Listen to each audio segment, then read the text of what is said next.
내 이름은 최혜진. 올해로 63살. 사람들은 나를 보고 모든 것을 다 가진 여자라고 말한다. 몇 해 전 세상을 떠난 남편이 남겨준 막대한 유산과 평창동의 웅장한 대저택, 그리고 누구나 부러워하는 성공한 자식들까지. 하지만 그들은 모른다. 나의 이 화려해 보이는 삶이 사실은 얼마나 텅 비어 있고 또 얼마나 외로운 것인지를. 나의 하루는 언제나 똑같은 시간에 똑같은 방식으로 시작된다. 아침 6시 정각. 나는 킹사이즈 침대의 한쪽 구석에서 온기 하나 없는 차가운 공기와 함께 눈을 뜬다. 그리고는 아무도 없는 거실을 지나 텅 빈 식탁에 홀로 앉아 집사가 차려주는 맛없는 건강식으로 아침을 시작한다. 식사를 하는 내내 내게 들리는 소리라고는 벽에 걸린 낡은 괴종시계의 똑딱거리는 소리와 나의 심장 소리뿐이다. 남편이 살아있을 때 이 집은 언제나 사람들로 붐볐다. 그의 우렁찬 웃음소리와 사업 파트너들과의 열띤 토론소리, 그리고 손주들의 재롱을 보며 행복해하던 나의 웃음소리까지. 하지만 그가 떠난 후 이 집은 모든 소리를 잃어버린 거대하고 텅 빈 박물관이 되어버렸다. 나는 그 박물관을 지키는 이름 없는 유령과도 같은 존재일 뿐이었다. 내게는 성공한 아들과 딸이 하나씩 있다. 아들은 아버지의 뒤를 이어 작은 사업체를 운영하고 있었고, 딸은 유능한 변호사와 결혼하여 강남에서 화려한 삶을 살고 있었다. 하지만 그들에게 나는 더 이상 어머니가 아니었다. 나는 그저 그들이 돈이 필요할 때나 혹은 자신들의 사회적 지위를 과시하기 위해 필요한 유명 그룹의 사모님이라는 이름의 장식품일 뿐이었다. 그들은 아주 가끔 나를 찾아왔다. 하지만 그들의 방문 목적은 언제나 똑같았다. 어머니, 이번에 제가 새로 시작하려는 사업이 있는데 투자 좀 해주실 수 있으세요, 엄마? 이번에 우리 남편 승진했는데 축하 선물로 차 한 대만 뽑아주시면 안 될까요? 나는 그들의 요구를 단 한 번도 거절하지 못했다. 그것이 내가 그들을 내 곁에 붙잡아둘 수 있는 유일한 방법이었기 때문이었다. 나는 그렇게 텅 빈 집에서 오직 지나간 시간들을 추억하며 나의 마지막 날이 오기만을 기다리고 있었다. 내게는 더 이상 어떤 꿈도 어떤 설렘도 남아있지 않았다. 갱년기라는 불청객이 찾아온 이후 나의 몸과 마음은 모두 메마른 사막처럼 변해버린 지 오래였다.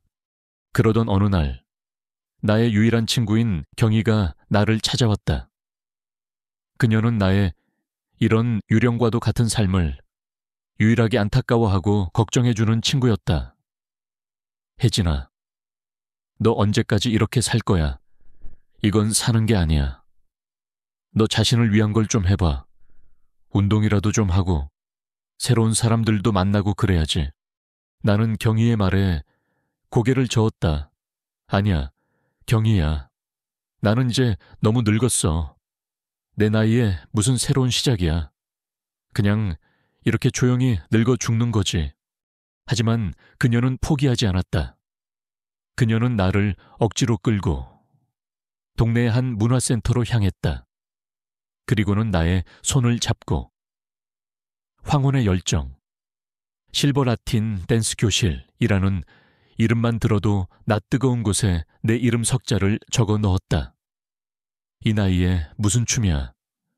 망측스럽게 나는 질색하며 손사래를 쳤지만 경희는 나를 놓아주지 않았다.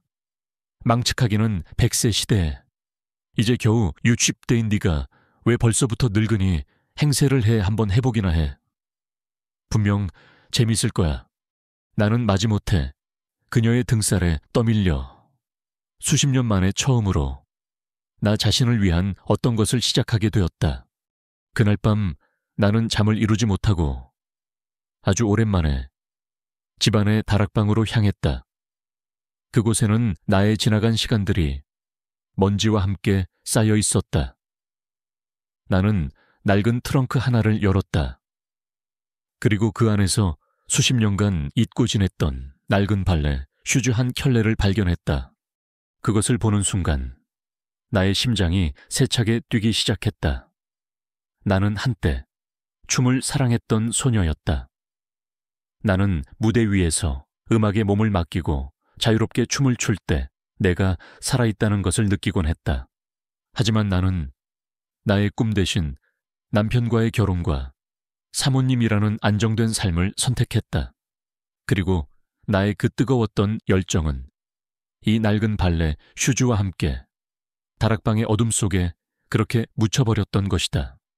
나는 낡은 발레 슈즈를 가슴에 꼭 안고 한참 동안 눈물을 흘렸다. 후회의 눈물이었지만 동시에 어떤 새로운 시작을 예감하는 설렘의 눈물이기도 했다. 며칠 뒤 나는 떨리는 마음으로 문화센터의 댄스 교실을 찾았다. 그곳에는 나와 비슷한 나이대의 중년 여성들이 어색하지만 설레는 표정으로 모여 있었다. 나는 그 낯선 풍경 속에서 아주 오랜만에 나라는 존재를 다시 찾아가는 듯한 어떤 기묘한 해방감을 느꼈다. 그리고 잠시 후 교실 문이 열리며 한 젊은 남자가 안으로 들어왔다. 그는 바로 우리의 춤을 가르쳐줄 30대의 젊은 댄스 강사였다. 그의 이름은 강민혁. 그의 젊고 싱그러운 미소와 춤에 대한 뜨거운 열정이 담긴 그 깊은 눈빛을 보는 순간 나는 나도 모르게 나의 멈춰있던 심장이 아주 오랜만에 다시 뛰기 시작했다는 것을 느꼈다. 나의 길고도 길었던 겨울이 그렇게 끝나가고 있었다.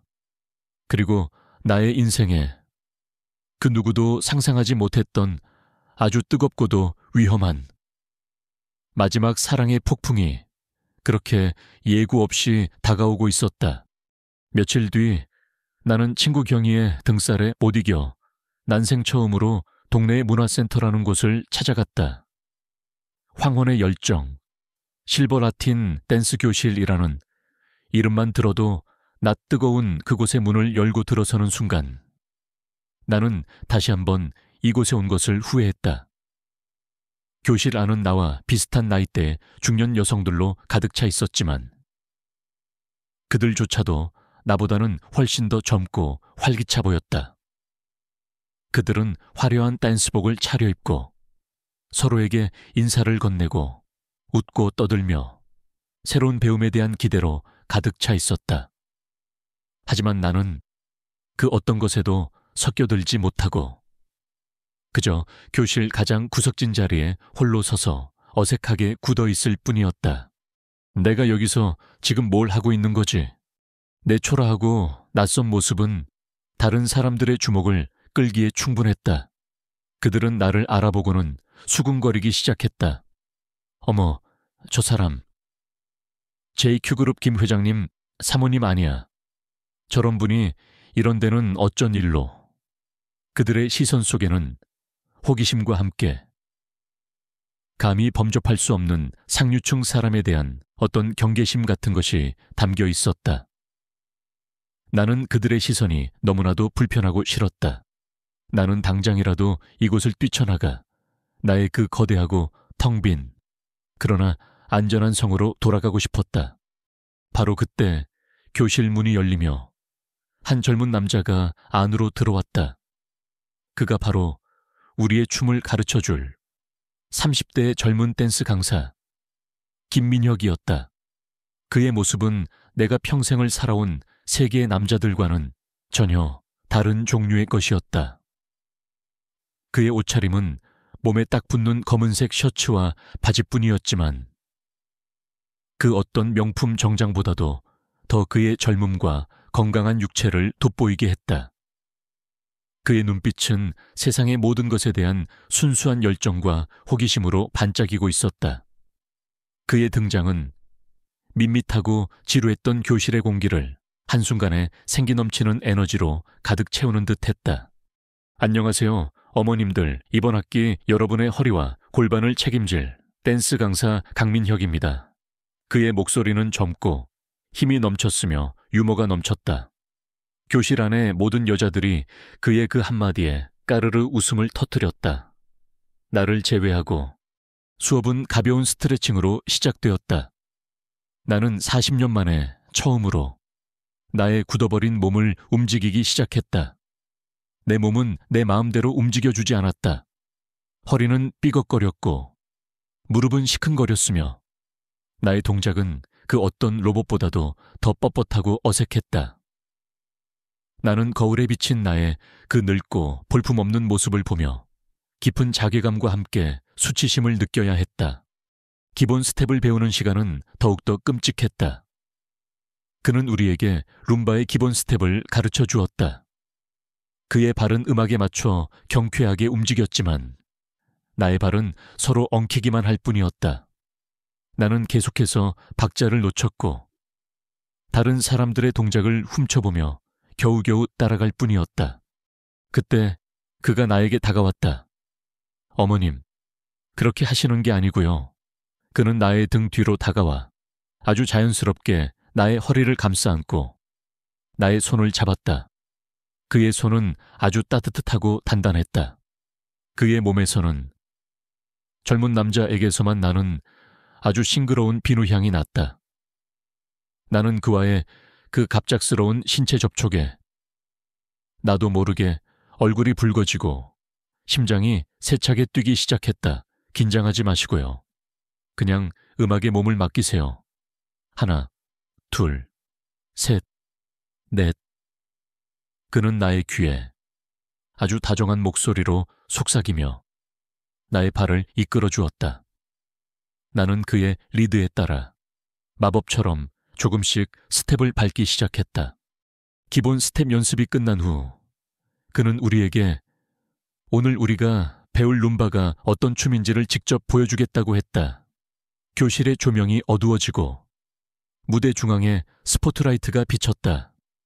그리고 잠시 후 아주 정열적이고도 감미로운 라틴 음악이 흘러나오기 시작했다. 그가 춤을 추기 시작했다. 그는 혼자였지만 마치 그의 눈앞에 매혹적인 연인이라도 있는 것처럼 아주 뜨겁고도 관능적인 몸짓으로 춤을 추기 시작했다. 그의 모든 움직임은 음악과 하나가 되어 때로는 부드럽게, 때로는 격정적으로 보는 이의 모든 시선을 사로잡았다. 그리고 바로 그 순간 나는 보았다. 그의 그 환상적인 골반 움직임을. 그의 골반은 음악의 리듬에 맞춰 뱀처럼 유연하고도 동시에 표범처럼 힘있게 움직이고 있었다. 그것은 단순히 춤 동작이 아니었다. 그것은 남성이라는 생명체가 가질 수 있는 가장 원초적이고도 본능적인 생명력과 관능미의 폭발이었다. 나는 내 심장이 내 가슴을 뚫고 밖으로 튀어나올 것처럼 미친 듯이 뛰기 시작하는 것을 느꼈다. 쿵, 쿵, 쿵. 나의 온몸의 피가 역류하는 듯했고 얼굴은 불덩이처럼 뜨거워졌다. 지난 수십 년간, 아니, 내 평생 단 한 번도 느껴본 적 없었던 아주 강렬하고도 원초적인 감정이 나의 잠들어 있던 모든 세포들을 깨우고 있었다. 나는 깨달았다. 나는 더 이상 텅 빈 박물관을 지키는 유령이 아니었다. 나는 여전히 사랑이라는 감정을 느낄 수 있고 한 남자의 몸짓에 설렐 수 있는 뜨거운 피가 흐르는 여자였다. 그의 춤이 끝나자 교실 안에서는 우레와 같은 박수와 환호성이 터져 나왔다. 하지만 나는 아무것도 할 수 없었다. 나는 그저 그 자리에 얼어붙은 채 숨막히는 감정의 폭풍 속에서 허우적거리고 있을 뿐이었다. 그가 나를 발견하고는 땀으로 젖은 채 나를 향해 아주 매력적인 미소를 지어 보였다. 나는 그와 눈이 마주치는 순간 다시 한번 심장이 멎는 듯 했다. 나의 길고도 길었던 겨울은 그렇게 끝나가고 있었다. 그리고 나의 메마른 사막과도 같았던 마음속에 그 젊은 댄스 강사가 아주 뜨겁고도 위험한 사랑의 불씨를 던져 넣은 것이었다. 그리고 그 불씨는 이제 곧 거대한 폭풍이 되어 나의 남은 인생 전체를 뒤흔들게 될 터였다. 김민혁 선생님과의 첫 만남 이후 나의 잿빛 세상은 아주 조금씩 그러나 분명하게 색깔을 되찾기 시작했다. 나는 매주 수요일 저녁 문화센터의 댄스 교실에 나가는 날만을 손꼽아 기다렸고 그 시간만큼은 세상 모든 시름을 잊고 오직 경쾌한 라틴 음악과 나의 굳어버린 몸을 깨우는 그의 목소리에만 집중할 수 있었다. 그는 아주 특별한 선생님이었다. 그는 내게 어떤 정해진 동작이나 기술을 강요하지 않았다. 대신 그는 나의 마음속에 잠들어 있던 나 자신조차도 잊고 지냈던 춤에 대한 열정과 본능을 밖으로 끄집어내는 법을 가르쳐 주었다. 그는 나의 서툰 몸짓 속에서 나만이 가진 고유한 리듬감과 음악에 대한 깊은 이해력을 발견해 주었고 그것을 어떻게 표현해야 하는지를 알려주었다. 혜진님, 스텝이 조금 틀려도 괜찮아요. 춤에는 정답이 없어요. 그냥 지금 느끼시는 그대로 마음이 가는 대로 음악에 몸을 맡겨보세요. 혜진님의 그 진솔한 움직임이 그 어떤 화려한 기술보다도 더 아름답고 힘이 있으니까요.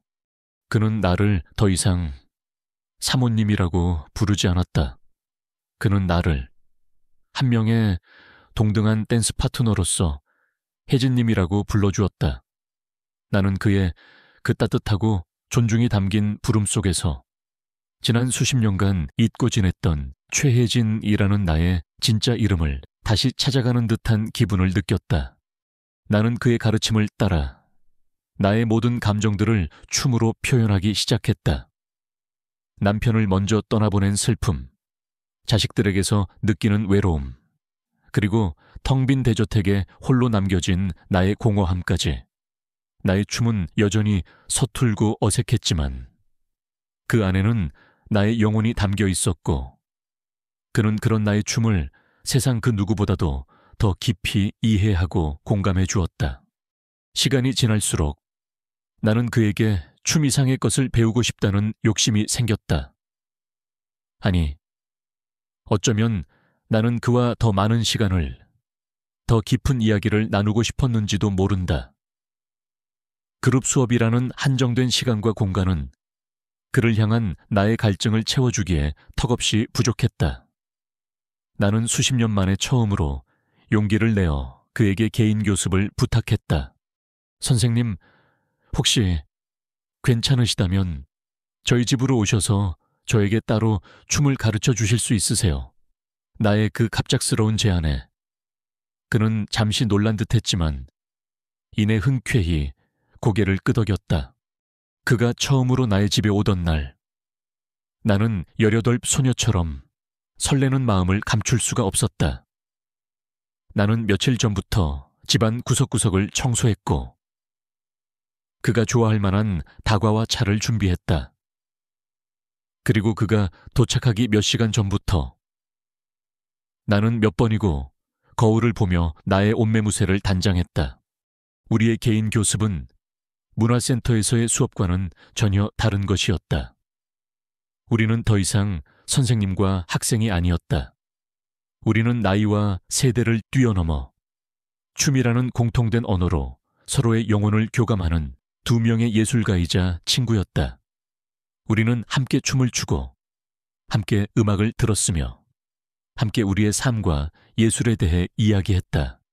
나는 그에게 내가 그동안 그 누구에게도 털어놓지 못했던 나의 과거, 즉 춤을 사랑했지만 결혼과 함께 모든 것을 포기해야만 했던 나의 젊은 시절에 대해 이야기했다. 그는 그런 나의 이야기에 진심으로 귀를 기울여 주었고 나의 그 꺾여버린 꿈을 안타까워해 주었다.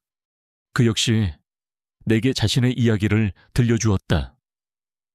가난한 댄서 지망생으로서 겪어야 했던 수많은 좌절과 어려움. 그리고 그럼에도 불구하고 춤에 대한 자신의 꿈을 포기하지 않았던 그의 그 뜨거운 열정에 대한 이야기. 나는 그의 그 순수한 열정 속에서 내가 잊고 지냈던 젊은 날의 나의 모습을 발견하고 있었다.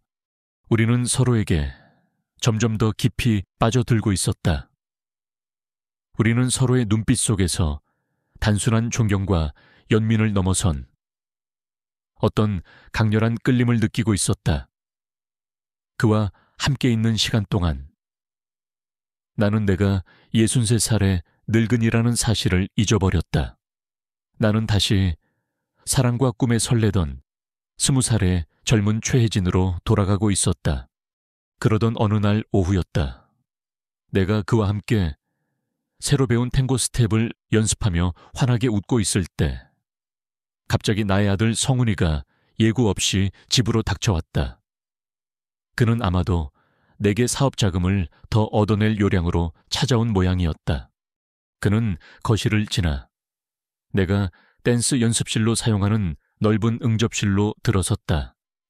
그리고는 나와 민혁 선생님이 아주 가까운 거리에서 서로의 몸을 밀착한 채 다정하게 춤을 추고 있는 모습을 발견하고는 그 자리에 얼어붙고 말았다.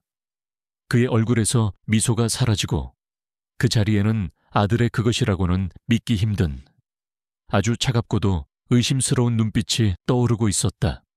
어머니, 이 젊은 친구는 누구십니까? 그의 목소리는 차가웠다. 아, 내 댄스 선생님이시다. 인사드려라. 아들아, 강민혁 선생님이셔. 나는 애써 아무렇지도 않은 척 두 사람을 소개했다. 아들은 민혁 선생님을 위아래로 훑어보았다. 그의 눈빛에는 젊고 가난한 댄서를 향한 노골적인 경멸과 함께 자신의 어머니를 유혹하려는 불순한 사기꾼을 대하는 듯한 적대감이 담겨 있었다. 어머니 연세도 있으신데 조심하셔야죠. 저렇게 젊고 가진 것도 없어 보이는 친구가 왜 어머니께 접근했겠어요? 다 어머니 돈 보고 그러는 거 아니겠습니까? 그는 민혁 선생님이 듣는 앞에서 대놓고 내게 모욕적인 충고를 건넸다. 나는 그의 그 오만하고 무례한 태도에 분노가 치밀어 올랐다. 나는 더 이상 그의 어리석은 편견과 오해를 참고 있을 수만은 없었다. 성훈아, 그만하거라. 네가 상관할 일이 아니다. 나의 그 단호한 한마디에 아들의 얼굴이 놀람으로 굳어졌다. 이분은 나의 선생님이시고 나의 친구시다. 그리고 이것은 내 인생이고 내 돈이며 내가 만나는 사람이야. 네가 내 인생에 감놔라, 배놔라 할 자격은 없어. 나는 지난 수십 년간 아들 앞에서 단 한 번도 보여준 적 없었던 차갑고도 단호한 모습으로 그를 꾸짖었다. 아들은 그런 나의 모습에 충격을 받은 듯 아무 말도 하지 못하고 분한 듯한 표정으로 집을 나가버렸다. 무거운 침묵이 흘렀다. 민혁 선생님은 이 모든 상황을 묵묵히 지켜보고 있었다. 그는 내게 다가와 조심스럽게 나의 손을 잡으며 말했다. 괜찮으세요? 혜진 씨, 그는 처음으로 나를 사모님이나 회원님이 아닌 혜진 씨라고 불렀다. 나는 그의 그 따뜻한 한마디에 그리고 나를 잡아주는 그의 그 단단한 손길에 참고 있었던 눈물을 터뜨리고 말았다. 나의 길고도 외로웠던 인생에 드디어 내 편이 나의 상처를 이해하고 보듬어 안아줄 단 한 사람이 나타난 것이었다. 그리고 그 사랑을 지키기 위해서라면 나는 내 자식과 그리고 세상의 모든 편견과도 맞서 싸울 준비가 되어 있었다. 아들 성훈이 다녀간 후 나와 민혁 씨의 관계는 오히려 더욱더 깊어지고 단단해졌다. 아들의 그 오만하고 무례한 태도는 나로 하여금 세상의 편견에 맞서 나의 마지막 사랑일지도 모르는 이 관계를 지켜내야겠다는 어떤 비장한 결의를 갖게 만들었다. 민혁 씨 역시 나의 아픔과 외로움을 더욱더 깊이 이해하게 되었고, 나를 그저 나이든 수강생이 아닌 한 명의 여자로서, 그리고 한 명의 예술가로서 존중하고 아껴주기 시작했다. 우리의 비밀스러운 사랑은 텅 비어 있던 나의 대저택 안에서 뜨겁게 타오르기 시작했다. 그는 거의 매일같이 개인 교습이라는 핑계로 나의 집을 찾아왔다. 우리는 함께 춤을 추고, 함께 음악을 들었으며, 함께 음식을 만들어 먹고, 함께 와인을 마셨다. 나는 그와의 시간 속에서 지난 수십 년간 잊고 지냈던 모든 감정들을 다시 되찾고 있었다. 한 남자를 향한 설렘, 사랑받는 여자의 행복, 그리고 춤에 대한 뜨거운 열정까지. 나의 멈춰있던 시간은 다시 움직이기 시작했고, 나의 잿빛 세상은 총천연색의 아름다운 색깔들로 채워지고 있었다. 우리는 세상의 그 어떤 연인들보다도 더 순수하고도 열정적으로 서로를 사랑했다. 우리는 가끔 다른 사람들의 시선을 피해 작은 여행을 떠나기도 했다. 우리는 한적한 바닷가를 찾아 아무도 없는 백사장에서 맨발로 춤을 추었고, 작은 시골 마을의 민박집에서 서로의 천에 기대어 밤을 새워 이야기를 나누기도 했다. 나는 그의 젊음과 열정을, 그리고 그는 나의 깊이와 연륜을 서로 존중하고 또 사랑했다. 나이의 차이는 우리에게 더 이상 어떤 장애물도 되지 않았다. 하지만 우리의 그 행복한 시간은 그리 오래가지 못했다. 나의 아들 성우는 그날 이후 내 대한 의심을 거두지 않고 결국 내 뒤를 밟기 시작했던 모양이었다. 그는 아마도 흥신소 사람이라도 고용했던 것이겠지. 그는 나와 민혁 씨가 단순한 스승과 제자 사이가 아니라는 것을 증명하는 몇 장의 사진들을 손에 넣고야 말았다. 사진 속에는 우리가 함께 손을 잡고 해변을 거닐거나 혹은 정원에서 다정하게 서로를 마주보며 웃고 있는 모습들이 담겨 있었다. 어느 날 저녁 아들 성훈과 딸아이가 자신들의 배우자들까지 모두 대동한 채 마치 약속이라도 한 것처럼 예고 없이 나의 집을 찾아왔다. 그들의 얼굴에는 비장함과 함께 나를 심판하러 온 재판관의 그것과도 같은 차가운 분노가 서려 있었다. 어머니, 저희에게 하실 말씀 없으세요? 아들 성훈이 자신의 손에 들고 있던 사진 몇 장을 테이블 위로 던지며 내게 물었다. 그의 목소리는 분노로 떨리고 있었다. 나는 테이블 위에 흩어진 사진들을 아무런 표정 없이 내려다보았다. 그리고는 아주 담담한 목소리로 대답했다. 그래, 있다. 나는 민혁 씨를 사랑한다. 너희들도 보았듯이 우리는 서로 사랑하는 사이다. 나의 그 당당한 고백에 아들과 딸의 얼굴이 경악으로 물들어갔다. 어머니, 제정신이세요. 어떻게 저희보다도 어린 남자랑 동네 사람들 보기 창피해서 살 수가 없습니다. 아버지의 명예에 먹칠을 해도 유분수지 딸아이가 비명을 지르듯 소리쳤다. 당장 그 남자랑 헤어지세요. 그렇지 않으면 저희는 어머니를 더 이상 어머니로 생각하지 않겠습니다. 나는 그런 그들의 모습을 차갑고도 서늘한 눈으로 바라보았다. 그들은 나의 행복이나 나의 사랑에 대해서는 단 한순간도 생각해 본 적이 없었다.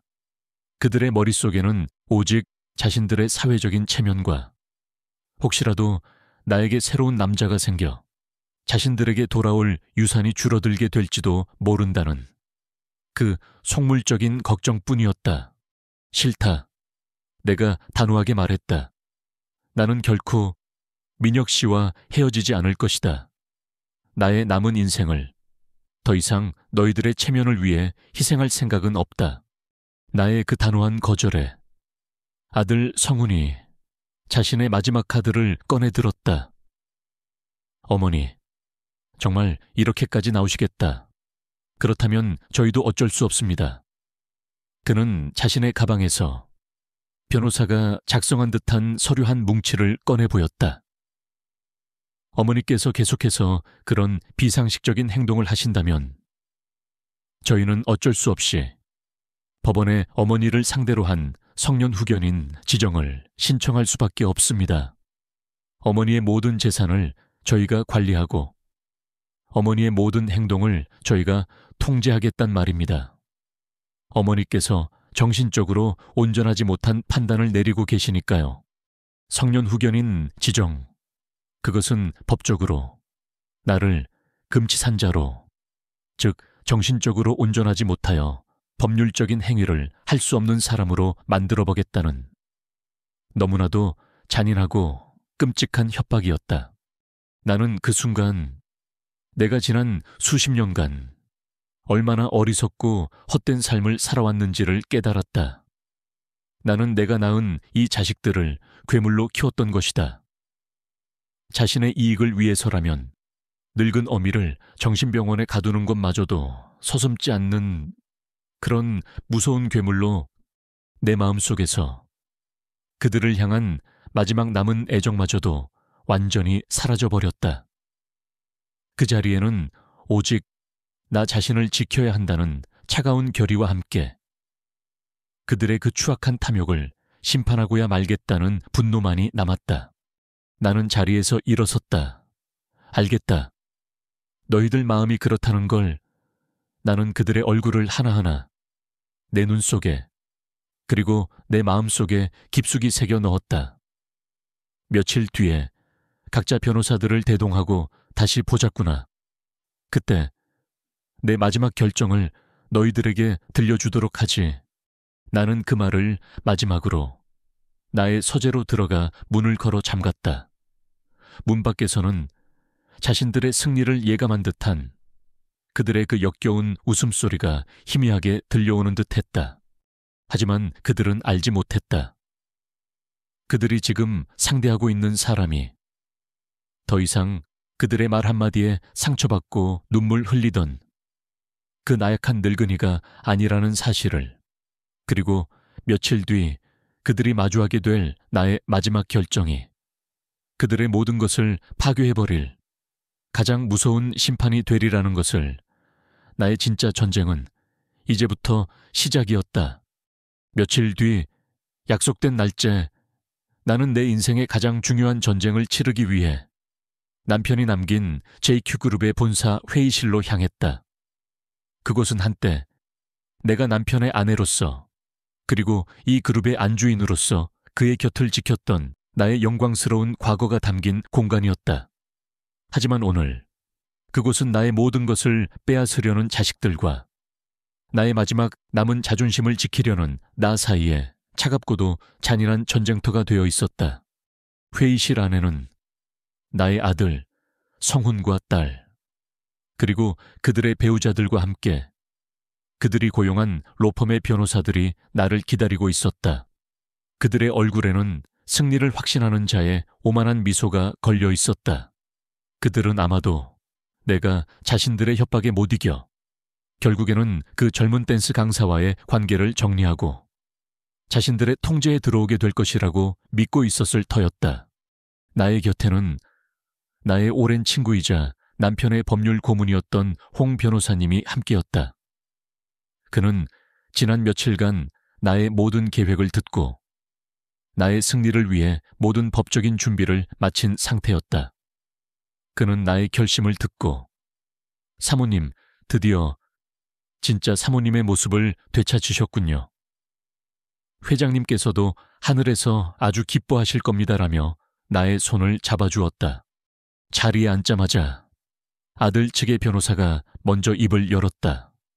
그는 아주 정중하지만 그 안에 날카로운 칼날을 숨긴 말투로 나를 압박하기 시작했다.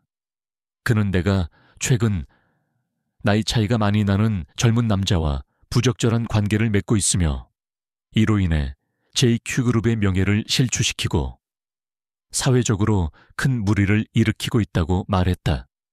그리고 그는 나의 이런 비상식적인 행동들이 내가 더 이상 정상적인 판단을 내릴 수 없는, 즉 정신적으로 무능력한 상태에 있다는 것을 증명하는 것이라고 주장했다. 저희 의뢰인들께서는 어머님이신 최혜진 회장님의 건강을 깊이 염려하고 있습니다. 회장님께서 최근 보여주신 일련의 모습들은 회장님의 판단력이 극도로 흐려져 있다는 것을 보여주는 명백한 증거입니다. 따라서 저희는 회장님의 남은 재산을 보호하고 JQ그룹의 안정을 위해 법원에 회장님을 상대로 한 성년후견인 지정을 신청할 수밖에 없다는 아주 어려운 결정을 내리게 되었습니다. 성년후견인 지정, 그것은 법적으로 나를 금치산자로, 즉 정신적으로 온전하지 못하여 법률적인 행위를 할 수 없는 사람으로 만들어보겠다는 너무나도 끔찍하고 모욕적인 최후 통첩이었다. 그들은 나의 사랑을, 나의 마지막 남은 인생의 행복을 그저 늙은 여자의 비상식적인 행동으로 치부해버리고 그것을 빌미로 나의 모든 것을 빼앗으려 하고 있었던 것이다. 나는 그들의 그 추악한 탐욕 앞에서 분노가 치밀어 올랐지만 어떤 감정도 드러내지 않았다. 나는 그저 차가운 미소와 함께 그들의 길고도 지루한 연설이 끝나기만을 기다리고 있었다.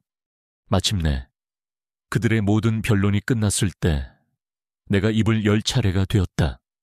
나는 자리에서 일어나 회의실에 모인 모든 사람들을 아주 천천히 그리고 힘있는 눈빛으로 둘러보았다. 여러분들의 그 지극한 효심과 걱정에 눈물이 날 정도로 감동받았습니다. 나의 그 비꼬는 듯한 첫마디에 회의실의 공기가 순간 싸늘하게 얼어붙었다. 하지만 여러분들은 아주 중요한 사실 한 가지를 잊고 있는 것 같군요. 나는 홍 변호사님이 준비한 서류들을 테이블 위에 올려놓았다. 여러분들은 내가 그저 집안에서 화초나 가꾸고 세상 물정 모르는 늙은이라고만 생각했겠지요. 하지만 나는 지난 30년간 여러분의 아버지가 JQ그룹을 이끌어오는 모든 과정을 그의 가장 가까운 곳에서 지켜보고 또 조언해왔던 사람입니다. 나는 이 회사의 역사이자 살아있는 증인입니다. 나는 그들이 나를 공격하기 위해 준비했던 모든 논리들을 하나씩 아주 차갑고도 논리적인 방식으로 반박하기 시작했다. 나는 그들이 경영 악화의 증거라고 내밀었던 재무제표의 허점을 정확하게 지적했고 그들이 비상식적인 행동이라고 주장했던 나의 모든 결정들이 사실은 회사의 미래를 위한 가장 합리적인 투자였음을 구체적인 데이터와 함께 증명해 보였다. 나의 그 날카로운 방역에 아들 성훈과 그의 변호사의 얼굴이 당혹감으로 일그러지기 시작했다. 그들은 내가 이 정도로 회사의 경영에 대해 깊이 있게 파악하고 있을 줄은 꿈에도 상상하지 못했던 것이다. 나는 마지막으로 아들 성훈을 향해 돌아섰다. 그리고 성훈아, 네가 그토록이나 걱정하는 너의 유산에 대해 한마디 하지.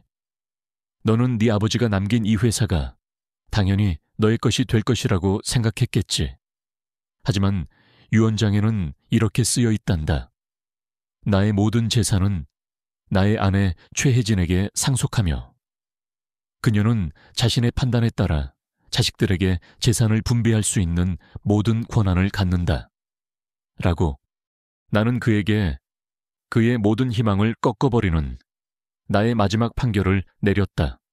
나는 오늘부로 너에게 매달 지급되던 모든 지원을 끊을 생각이다. 그리고 네가 지금 맡고 있는 자회사의 모든 경영 실태에 대해 특별 감사를 지시할 생각이다.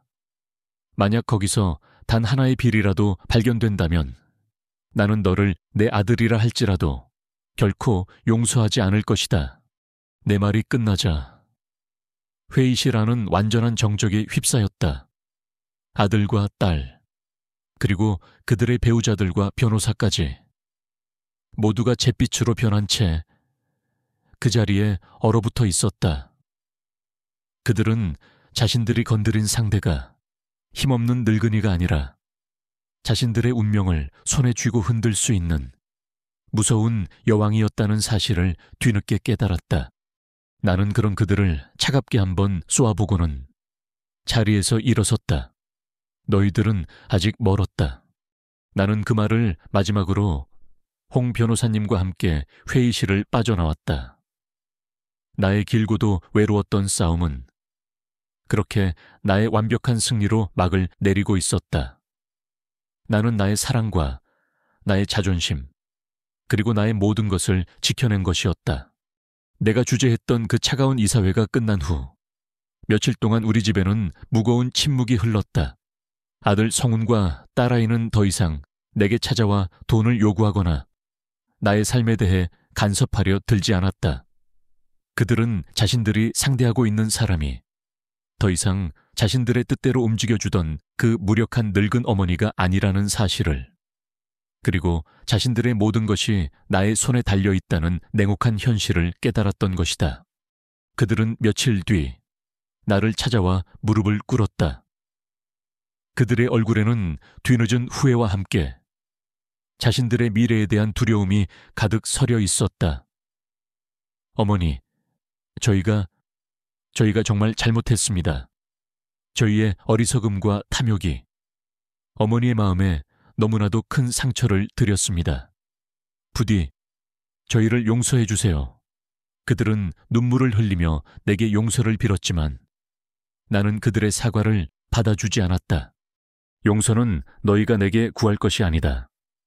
너희는 너희 자신의 그 추악한 탐욕과 어미의 사랑마저도 돈으로 계산하려 했던 그 비정한 마음에 대해 용서를 구해야 할 것이다.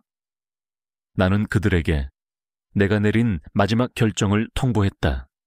나는 아들 성훈이 맡고 있던 자회사의 모든 경영권을 회수할 것이며 너희 두 사람에게는 매달 최소한의 품위 유지를 위한 생활비만을 지급할 것이라고. 그리고 만약 단 한 번이라도 더 나를 실망시키는 행동을 한다면 그때는 정말로 모든 지원을 끊어버릴 것이라고. 나의 그 단호한 판결에 두 사람은 아무런 대꾸도 하지 못하고 그저 고개를 숙인 채 눈물만 흘릴 뿐이었다. 그들의 길고도 안락했던 윤영이는 그렇게 그들의 손으로 직접 종말을 구하고 있었다. 자식들과의 전쟁을 끝낸 후 나는 깊은 허탈감과 함께 어떤 공허함을 느껴야 했다. 나는 이겼다. 하지만 나의 마음은 조금도 기쁘거나 후련하지 않았다. 나는 내 자식들을 이겼지만 동시에 나 역시 내 인생의 가장 소중한 것 중 하나를 잃어버린 것이나 마찬가지였으니까 나는 나의 유일한 위안이자 친구인 민혁 씨를 만났다. 나는 그에게 지난 며칠간 있었던 모든 일들을 털어놓았다. 그는 나의 이야기에 함께 분노하고 또 함께 아파해 주었다. 그리고는 나의 지친 마음을 위로해 주었다. 그날 밤 우리는 함께 와인을 마시며 아주 오랫동안 이야기를 나누었다. 나는 그에게 나의 이 텅 빈 삶에 대해 그리고 내가 앞으로 어떻게 살아가야 할지에 대한 막막함에 대해 이야기했다. 나는 모든 싸움에서 이겼지만 결국 아무것도 남지 않은 것 같아요. 이 거대한 집과 내가 평생을 써도 다 쓰지 못할 이 돈이 이제는 나에게 아무런 의미도 없는 것 같아요. 민혁 씨는 그런 나의 손을 가만히 잡아주었다. 그리고는 아주 진지한 눈빛으로 내게 뜻밖의 제안을 해왔다. 혜진 씨, 그렇다면 이 모든 걸 버리고 우리 함께 떠나는 건 어때요? 떠난다니요, 네. 이 복잡하고 위선으로 가득 찬 서울이 아닌 아무도 우리를 모르는 조용한 곳으로 가서 우리 둘만의 작은 댄스 스튜디오를 열고 평생 춤만 추면서 사는 거예요. 그의 그 한마디가 나의 텅 비어 있던 마음속에 새로운 희망의 불씨를 지피기 시작했다. 내가 지난 40년간 잊고 지냈던 그러나 단 한 번도 버리지 못했던 나의 진짜 꿈. 춤을 추며 살아가는 삶. 우리가 함께라면 할 수 있어요. 제가 혜진 씨 곁에서 평생 함께 춤을 추고 함께 늙어가고 싶어요. 당신의 그늘진 얼굴에 다시 웃음꽃이 피는 것을 보고 싶어요. 그의 그 진심 어린 고백에 나는 참았던 눈물을 터뜨리고 말았다. 나는 그의 제안을 받아들였다. 그래, 이제 더 이상 이 텅 빈 대저택에서 과거의 유령과 함께 살아가지 않겠다. 나는 나의 마지막 남은 인생을 나를 진심으로 사랑해주고 나의 영혼을 이해해주는 이 젊은 예술가와 함께 나의 진짜 꿈을 이루며 살아가리라. 그날 이후 우리는 새로운 삶을 위한 준비를 시작했다. 우리는 인터넷을 통해 우리가 함께 살아갈 조용한 바닷가 마을을 물색했고 우리의 작은 댄스 스튜디오와 작업실이 될 낡은 창고 건물을 계약했다. 우리는 함께 우리의 새로운 보금자리를 설계하고 페인트 칠을 하고 가구를 들여놓았다. 그 모든 과정은 힘들었지만 나의 마음은 그 어떤 때보다도 더 큰 기쁨과 설렘으로 가득 차 있었다. 나는 내 인생에서 처음으로 나 자신을 위한 집을 짓고 있었던 것이다. 모든 준비를 마친 후 나는 자식들에게 나의 마지막 결정을 통보했다. 나는 JQ그룹의 경영권은 전문 경영인에게 맡길 것이며 나는 이 집을 떠나 조용한 곳에서 나의 남은 인생을 보낼 것이라고. 그들은 나의 결정에 반대했지만 더 이상 나를 막을 수는 없었다. 마침내 우리가 떠나기로 한 날 아침이 밝았다. 나는 나의 모든 과거가 담긴 이 웅장한 대저택을 마지막으로 한번 둘러보았다. 그리고는 어떤 미련도 없이 나의 작은 짐 가방 하나만을 든 채 밖에서 나를 기다리고 있는 민혁 씨의 낡은 자동차에 올라탔다. 차가 서울을 벗어나 동해의 푸른 바다가 보이는 한적한 국도를 달리기 시작했을 때 나는 창밖으로 펼쳐진 풍경을 바라보며 아주 오랜만에 진심에서 우러나오는 평온한 미소를 지었다. 나의 길고도 길었던 싸움은 끝났다. 그리고 나의 두 번째 봄은 그렇게 나의 마지막 사랑과 함께 가장 눈부신 모습으로 시작되고 있었다. 그로부터 몇 년의 세월이 흘렀다. 한때는 대한민국 재계의 거목이었던 JQ그룹 김 회장의 아내로, 그리고 그 후에는 40살 가까이 차이 나는 젊은 남자와의 스캔들로 세상을 떠들썩하게 했던 박서현은 이제 더 이상 이 세상에 존재하지 않았다. 나의 이름 앞에는 이제 회장님 사모님이라는 수식어 대신 무용가이자 댄스 스튜디오 대표라는 새로운 이름이 붙어 있었다. 나와 민혁 씨는 서울의 그 웅장하고 답답했던 대저택을 떠나 동해의 작은 바닷가 마을에 우리의 새로운 보금자리를 꾸렸다. 우리는 낡은 창고를 개조하여 1층에는 우리의 춤과 열정이 담긴 작은 댄스 스튜디오를, 그리고 2층에는 우리의 삶과 사랑이 담긴 아늑한 주거 공간을 만들었다. 우리의 스튜디오 이름은 혜진과 민혁의 바다였다. 나의 하루는 이제 이른 아침 창문 너머로 들려오는 파도 소리와 함께 시작되었다. 우리는 함께 커피를 내리고 갓 구운 빵으로 아침을 먹으며 그날의 수업에 대해 이야기를 나누었다. 그리고는 우리의 작은 스튜디오에서 음악에 몸을 맡기고 서로의 파트너가 되어 춤을 추며 하루를 보냈다. 저녁이면 우리는 함께 저녁을 만들어 먹고 와인 한 잔을 기울이며 서로의 지친 몸을 마사지해주거나 혹은 말없이 서로의 어깨에 기대어 바다의 노을을 바라보곤 했다. 우리의 삶은 더 이상 화려하지 않았다. 하지만 나는 내 인생에서 그 어떤 순간보다도 더 충만하고 평화로운 행복을 느끼고 있었다. 나는 더 이상 누군가의 아내나 엄마로서가 아닌 온전한 나 자신으로서, 그리고 내가 평생을 꿈꿔왔던 무용가로서 살아가고 있었으니까. 나의 잊혔던 꿈은 민혁 씨라는 한 남자의 사랑을 통해 내 인생의 황혼역에 비로소 찬란하게 다시 피어나고 있었다. 우리는 또한 우리가 가진 재능과 사랑을 우리만을 위해 사용하지 않기로 약속했다. 우리는 주말마다 우리의 스튜디오를 개방하여 동네의 어르신들을 위한 무료 실버 댄스 교실을 열었다.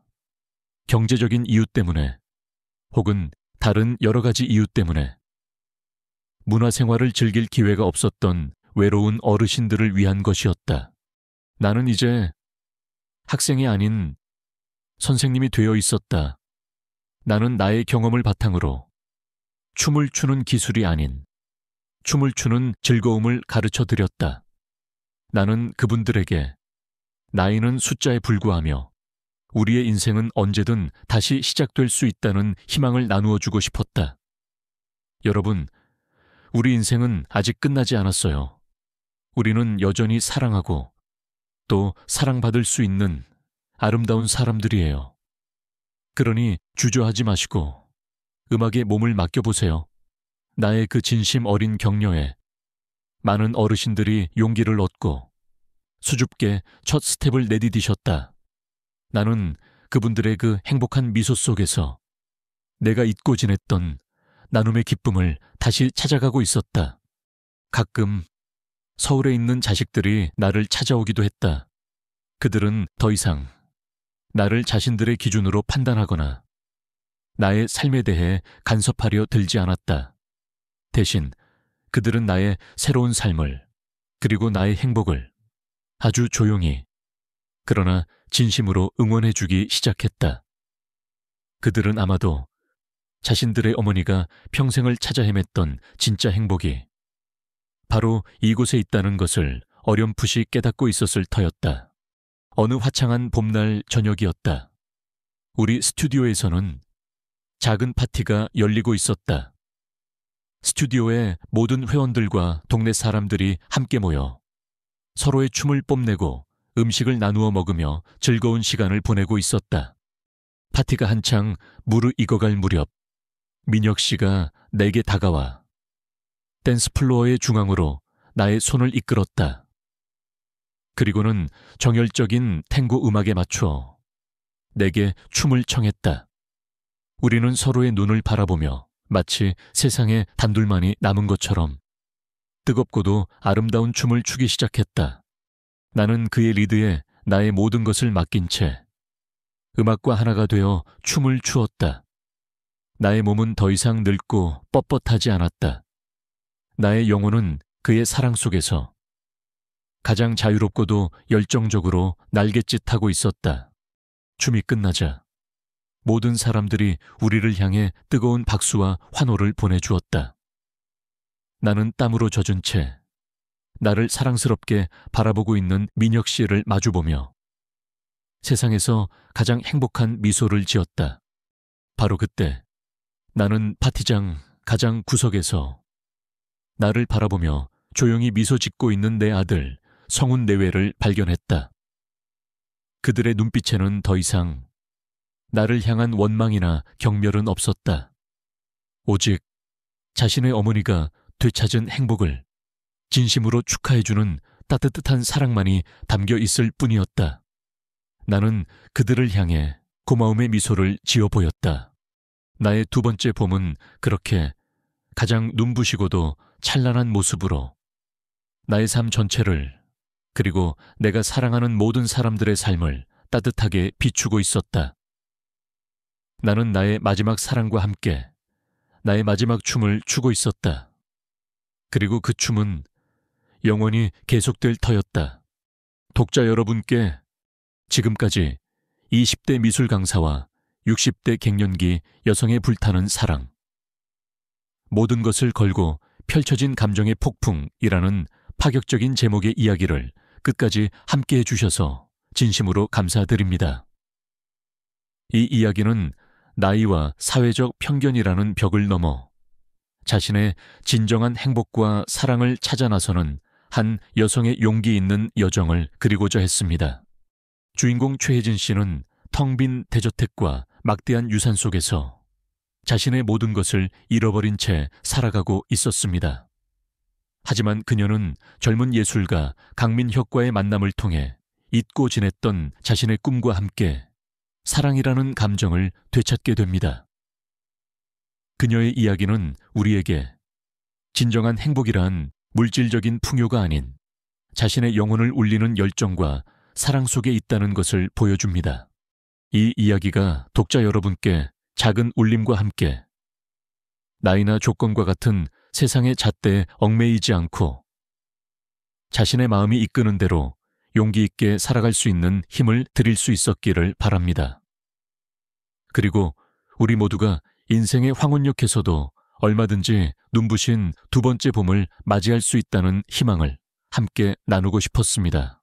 이 길고도 뜨거웠던 여정에 함께해 주신 모든 분들께 다시 한번 깊은 감사의 말씀을 전하며 여러분의 삶에도 언제나 가슴 뛰는 열정과 사랑이 함께 하시기를 진심으로 기원합니다.